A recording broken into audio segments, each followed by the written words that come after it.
خب بذارید همین اول ویدیو بهتون بگم اینجا قرار نیست راجع به زوتارو صحبت کنیم، پس اگه همچین فکری میکردید بهتره همین الان ویدیو رو ببندید، چون قرار اون دو نفر رو به عنوان دو تا دوست بررسی کنیم.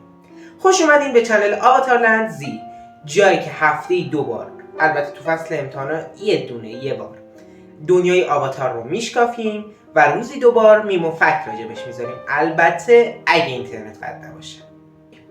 خب رابطه زوکو با کاتارا زیاد جالب شروع نشد. اولین دیدارشون برمیگرده به قسمت دوم کتاب اول، جایی که زوکو میخواستش که نه عملا حمله کرد به شهر خلیج گل، همون شهری که کاتارا و ساکا توش زندگی میکردن و توش به دنیا اومده بودن و اولین دیدارشون عملا تو جنگ بودش.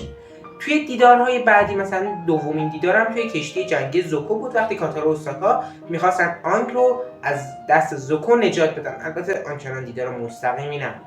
و خب بقیه دیداراشون هم همین شکلی بود، یا میخواستن همدیگر رو نابود بکنن، یا گردنبند همون میدزدیدن، یا به هم بد و بیراه میگفتن، یا با آب و آتیش میافتادن به جون همدیگه، تا جایی که رسیدیم به قسمت‌های آخر کتاب دوم یا همون فصل دوم خودمون. قبل از اینکه برسیم به اون بحث باید اول در واقع نتیجه گیری بکنیم. کاتارا توی اون زمانی که به ما نشون دادن بزرگترین تراژدی زندگیش مرگ مادرش بود و این مقصر این اتفاق رو نه تنها قاتل مادرش بلکه همه آتش افزارها میدونست و زوکو ولیعهد ملت آتش بود. آن رو میخواست تحویل اوضاع بده، در واقع تنها امید جهان رو میخواست نابود بکنه و هدفش این بود که همه جهان رو بگیره و خب این نفرت بر علیه آتش افزار به خاطر مرگ مادرش جمع شد و به قولی ابر نفرت علیه زوکو داشتش. و خب میرسیم به زمانی که کاتارا و زوکو توی اون زندان یا معبد باستانی زندانی شده بودن و کاتارا همه نفرتش رو یک جا جمع میکنه و توی صورت زوکو خالی میکنه، هرچی بد و بیرا از دهنش در میومد به زوکو میگه. زوکو هم خب هیچ واکنشی نشون نمیده، خیلی آرومه و زمانی که حرف از این میاد که مادر کاتارا کشته شده، زوکو هم میگه آقا منم مادرم رو توی این جنگ به خاطر این جنگ از دست دادم و یه حس همدردی توی دل کاتارا به وجود میاد که اون حس نفرت رو کاملا از بین میبره.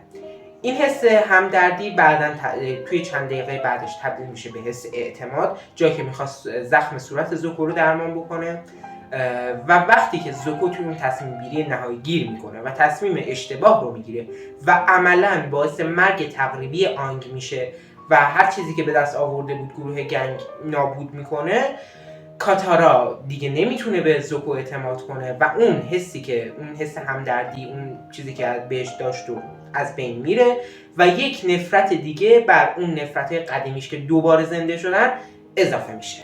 چقدر نفرت تو نفرت شد، بیخیال. و میرسیم به فصل سوم یا همون کتاب سوم، جایی که زوکو متوجه اشتباهش شد و میخواست برگرده که نه، بره به گروه گنگ یا همون گروه آواتاری خودمون. و خب اولش هیچ کس بهش اعتماد نکرد، ولی با پافشاری‌های زیادش همه بهش اعتماد کردن و ما کاتارا رو آخر اون قسمت میبینیم که میگه بهش اعتماد نکرده و خب حقم داشته، چون یه بار اعتماد کرده و نتیجهش خیلی بد بود و به همین دلیل بهش اعتماد نمیکنه. زوکو یه سری ماجراجویی‌های تنهایی با ساکا و آنگ گذروند و اگه میخواست کار شیطانی بکنه 100% تو اون سفرها میکرد و این باعث شد که اعتماد کاتارا برگرده، خصوصا به خاطر اینکه باعث شد پدر ساکا و کاتارا آزاد بشه و این اعتماد رو برگردوند یا در واقع اعتماد جدید ساخت. اما اون نفرت موندش، همونطور که ما دیدیم کاتارا دائما میخواد زوکو رو ضایع کنه، مسخره بکنه. من حتی 1-2 تا ویدیو شورت هم راجبش کار کردم، میتونید برید اونا رو هم ببینید، لینکشو میذارم توی دیسکریپشن. و خب این نفرت کاتارا داشت زوکو رو عذاب میداد، برای همین زوکو تصمیم گرفتش که این نفرت رو بشوره و ببره و ما میرسیم به قسمتی که زوکو و کاتارا تصمیم گرفتن برن قاتل مادر کاتارا رو پیدا بکنن. توی اون سفر و راهنمایی‌های قدیمی که آنگ بهشون داده بود، در واقع راهنمایی‌های محسوسی که آنگ به کاتارا داده بود و خب ماجراجویی‌هایی که با زوکو داشت، یاد گرفت حتی میتونه نفرت‌های بزرگ رو هم ببخشه و از دلشون دوستی‌هایی به وجود بیاره.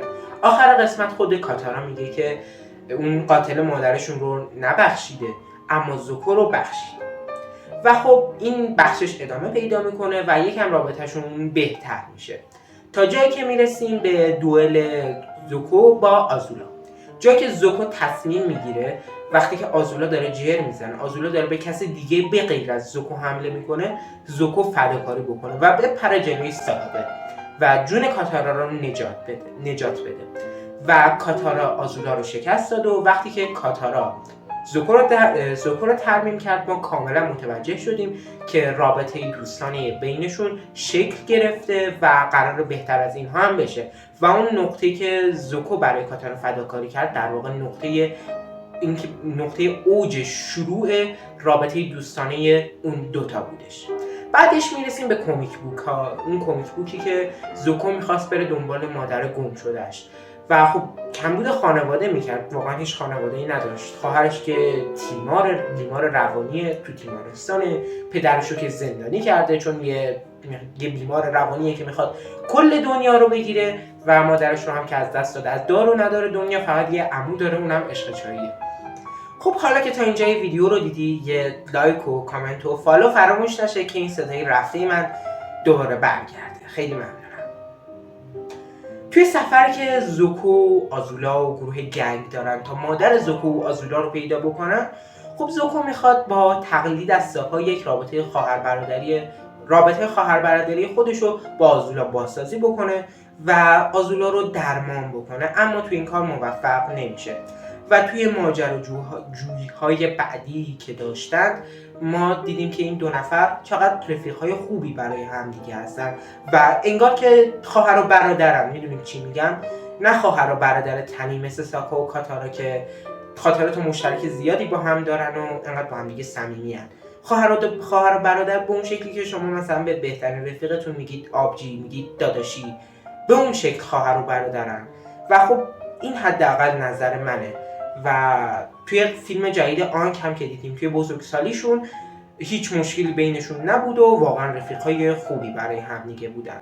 و همونطور که گفتم این فقط نظر منه، شما میتونید نظرتون رو توی کامنت ها بهم بگید یا یه پست توی بخش کامیونیتی این چنل بذارید و بهم نظرتون رو بگید. و در نهایت باید اینجای ویدیو بهتون بگم دوستتون دارم، یادمه هرچی بگم بازم کمه. تا ویدیوی بعدی بدرود رفقا.